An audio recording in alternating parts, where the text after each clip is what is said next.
What's up, crew? I think last video got cut off, and this video looks pretty choppy already just because the service out here, it's been something I complained about a lot, is not having service. But again, that is all part of this trip. I'm just off on the side of the highway. These big trucks are about to go past me and probably make it hard to hear me. But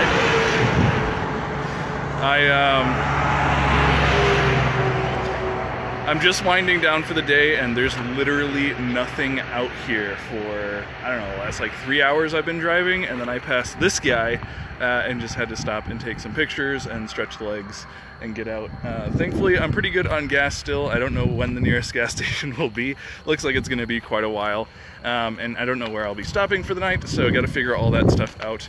But it's been a good day of traveling. Pretty much exactly what I wanted was just to like power down. Yesterday was good, like stopping for that meeting in Grand Canyon, but today I just want to like straight just be on the road. And that's what I was able to do, so happy boy. A couple more trucks coming, and a train. Oh, perfect.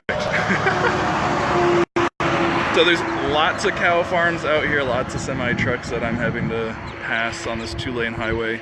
JL, thanks for joining again. But on the trip today, I've mostly been thinking about like cool events that I can do. Since in a couple of months I will be kind of stationed in Atlanta. That's going to be my, I don't know if permanent home is what I want to say, but that's going to be where I'm changing my headquarters to. I'll still be traveling, I hope, a good amount, but I still will be traveling. Getting a phone call from somebody now that I have service.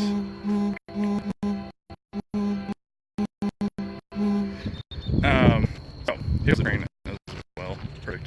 Anyways, just thinking about cool events that I can do that I'll be stationed in Atlanta, and excited about that. You guys can see one of the massive trains that are about to go by.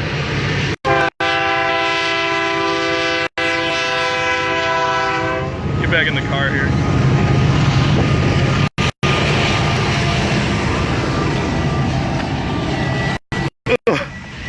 Alright, hopefully it's a little bit quieter in here as this train goes by. But yeah, thinking about cool events that I can do when I get to Atlanta.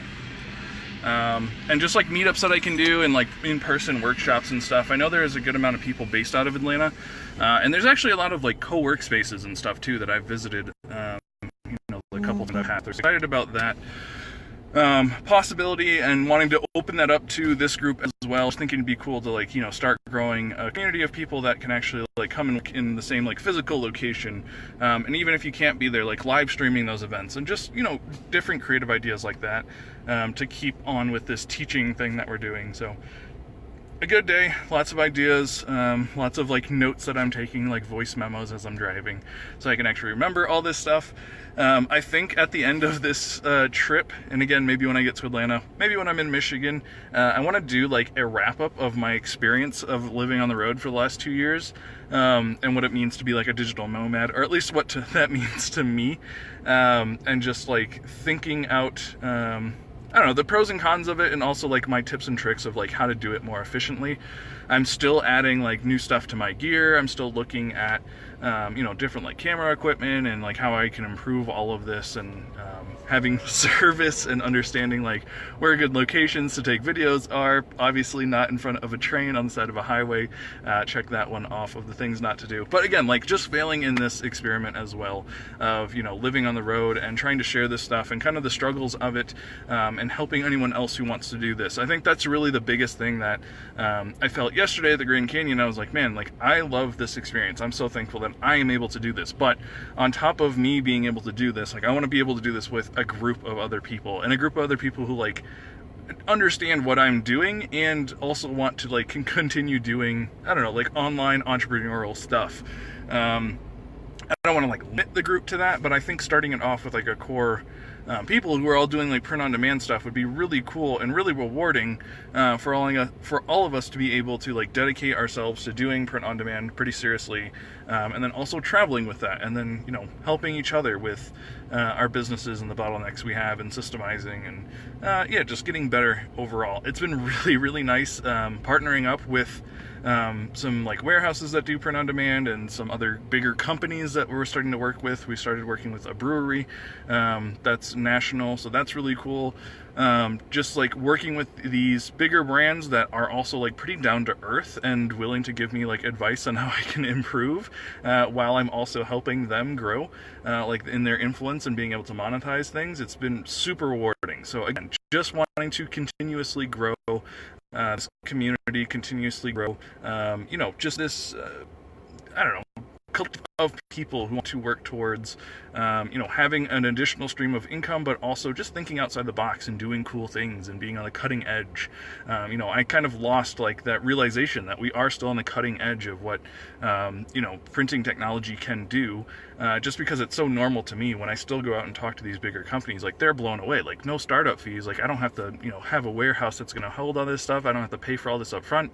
It is still really mind-blowing. So knowing that there's a ton of opportunities out there, and just wanting to bring more of that information and more of this clearly energy and excitement that I have about what I'm doing. So really excited about that. Excited that I'm in a place where I can still travel and start to think about, you know, what the future looks like as far as teaching and even other skills that I want to work on. Like I've been claiming graphic designer for such a long time, and diving into some graphic design stuff the last like week and a half, I've like, man, I haven't like done this seriously for quite a while because I've been like managing the art team and all that. So thinking about like, you know, getting back into graphic design, but doing shirt designs isn't like the most exciting thing to me. I kind of have a theory for that, and I've taught that theory, and I've you know, showed employees how to do that theory. And so now thinking about the next area that I can kind of use the skill set that I have and how I can be helping you know, myself into this new thing. And I'll just say it. I think I'm going to start doing UI, which is user interfaces. Basically, like how you interact with programs. So there are people who actually like code the program for what it's supposed to do, and then there's people that make the UI, which is like the way that the clients or the people interact with this program. And I think that my skill set and my design background is much more like a functional design background than like a pure art background of like doing things just because of how they look, or, you know, you want to express yourself through that. I've been much more of the mindset of being like functional. So I'm excited to start digging into the world of UI. I think I'm actually going to use lynda.com, which is free with a library card, which is pretty cool. And digging into that more, starting to actually use some of the new Adobe programs. I know Adobe Photoshop, I think, actually has some UI stuff built in. So lots of good ideas. I'm glad that I can kind of vent them here. Maybe I can go back to this video and watch it myself to remember all these good thoughts. But I am going to get back on the road, try to find some form of civilization. Some form of civilization. For some reason, this little no man's land area has 4G, so I was like, let me take advantage of this. I saw this crazy statue who's still standing here looking at me all crazy. And so I'll just do my last live for today and kind of wrap up today until well, before it gets dark and before I find civilization. So thanks guys for listening. JL, thanks for being here live, and other people popping, and I can't see everybody's name, but I'm going to continue to try and do this. My goal is 2 to 3 times a day. Just pop in here and just kind of share the thoughts that I'm having, some of the experience that I'm going through, and yeah, just show that I'm really enjoying this road trip and just this period of life of getting to think about, you know, bigger and better. It's usually Steven's thing. I just kind of push it off to him. I'll worry about the daily, but whenever I do these road trips, it is kind of a time for me to decompress all the daily stuff and start thinking about what's going to bring me joy and happiness, and kind of changing my why now. So we'll see, you know, what direction I end up going with everything, but definitely want you guys to come along for the ride and join me, hopefully, on some adventures that I'm doing in the future. All right, guys, until tomorrow, see you later. I'm here though, I may be a weirdo, but this is my year, yo. My life may be crazy, my lack of the lazy has let me do shit that I love on the daily.